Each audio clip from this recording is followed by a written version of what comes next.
Queridas pessoas, sejam muito bem-vindas, cá estamos para mais um vídeo a um jovem terapeuta. Esteve difícil para mim conciliar a vida e a manutenção dos 2 vídeos por semana no canal, mas eu não quero abandonar a série, então eu vou voltar com a série e vou fazendo conforme for sendo possível. Eu tinha dito lá no meu Instagram que o próximo vídeo a um jovem terapeuta seria sobre os amores terapêuticos, que é o capítulo 4 do livro. Só que isso tinha acontecido porque eu decidi meio que pular esse capítulo do primeiro paciente. Porém, vocês têm me perguntado bastante sobre isso. Muitas pessoas, muitos dos meus seguidores queridos são estudantes de psicologia e eu acho que esse primeiro atendimento, ou esses primeiros atendimentos, tanto no estágio quanto na clínica particular, são um fantasma. Então eu acho que vai ser legal falar, porque a história que o Caligares compartilha aqui no livro é bem interessante. E também eu tenho um pouquinho da minha história para compartilhar, porque eu tenho uma história um tanto quanto peculiar, né? Afinal de contas, são poucos os psicólogos que eram atores.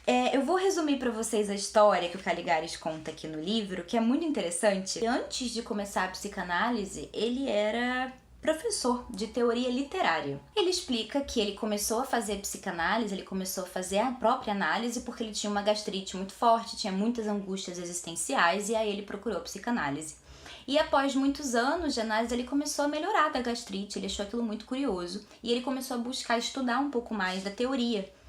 E foi quando ele começou a frequentar estudos e grupos de estudos e cursos, mas a intenção dele nunca foi clinicar.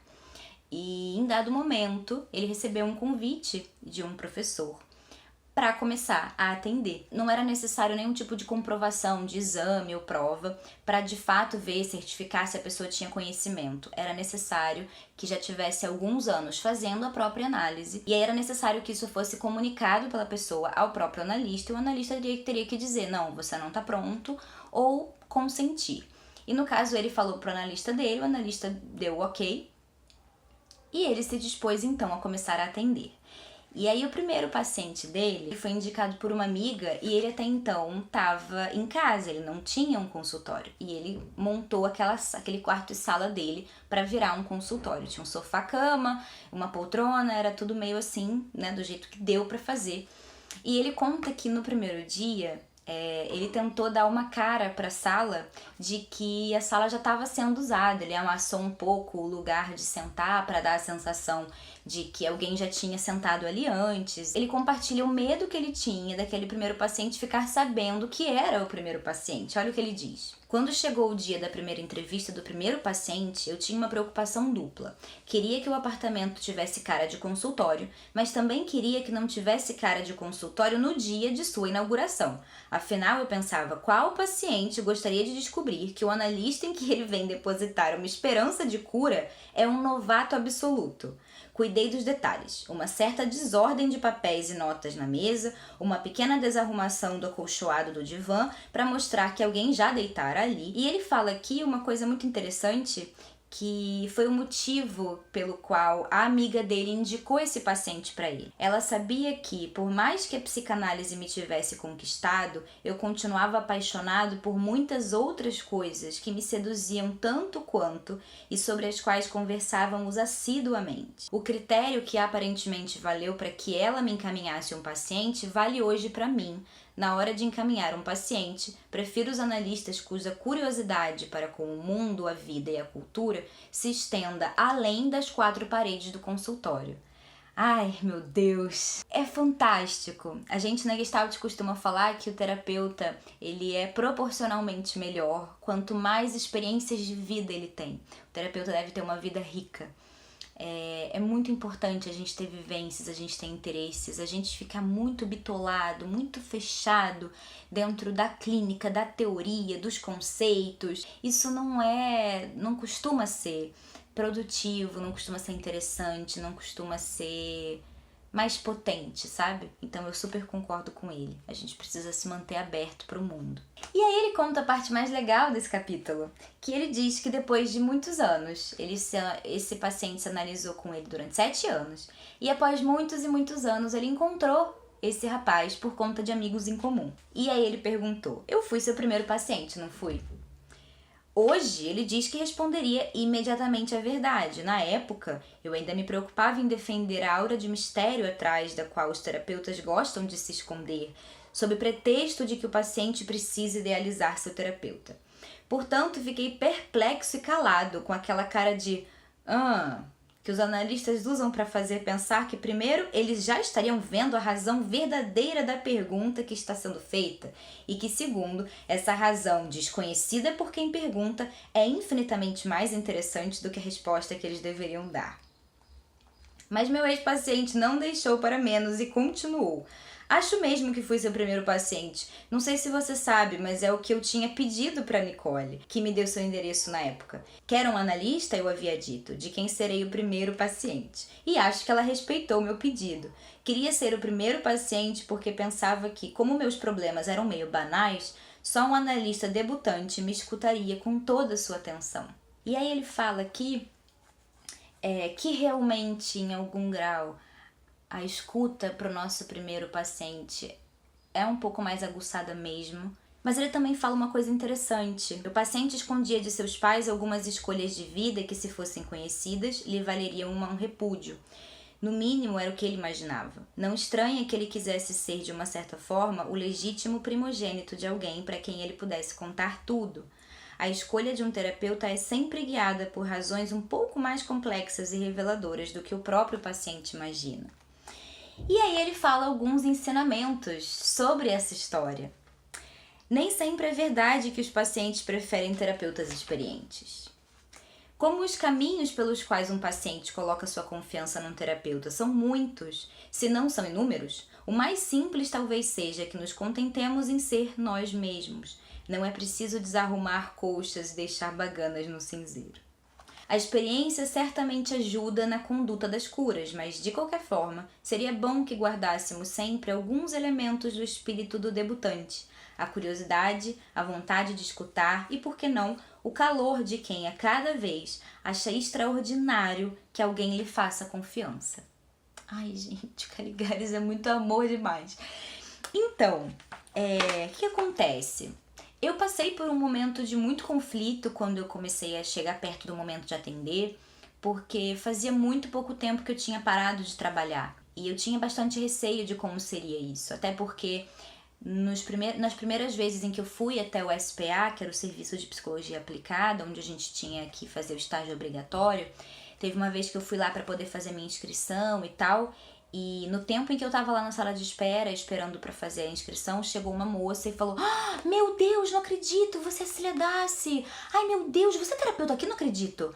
Aí eu fiquei meio assim, né, tipo, ainda não, mas vou ser e tal. E ela disse: ai, nossa, ai, que pena que eu já tenho terapeuta. Ai, vou ligar pra minha amiga que tava querendo começar a fazer terapia aqui, vou falar pra ela procurar você pra fazer terapia com você.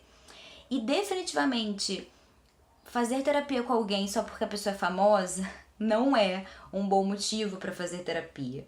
Não vai ser produtivo, não vai ser potente para o processo terapêutico dessa pessoa. E isso me preocupava, eu conversei bastante com a minha professora na época, eu conversei com a minha orientadora, que eu tinha preocupação com isso. E basicamente o que a gente percebeu, assim, o que a gente decidiu ter em mente é que a forma como eu conduzisse ia acabar refletindo muito na forma como as pessoas iam agir diante disso.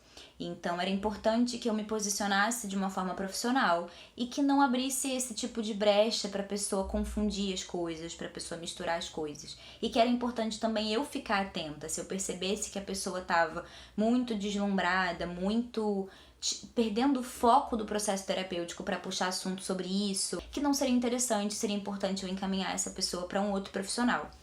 Mas isso não aconteceu. Não foi a questão tão grande que eu achava que seria. Eu acho que realmente, de alguma forma, eu consegui conduzir isso de uma maneira que não permitiu, que não deixou brecha para isso ser desviado, sabe? Então o que eu tenho para dizer para vocês que estão preocupados com o primeiro dia de atendimento é: estudem bastante, porque a teoria é muito importante, mas saibam que você vai encontrar qual é o seu melhor lugar. Se você estiver presente, se você estiver engajado, se você tiver o conhecimento teórico, aos poucos você vai encontrando como funciona melhor para você. O seu papel de terapeuta vai se aperfeiçoando, vai enriquecendo e às vezes você pode fazer atendimentos maravilhosos justamente por ser muito jovem, porque a pessoa vai, assim como esse paciente do Caligares, talvez ela tenha interpretações da sua idade, ela tenha fantasias a partir da sua idade, e ela deu um significado para isso muito diferente do que você imagina.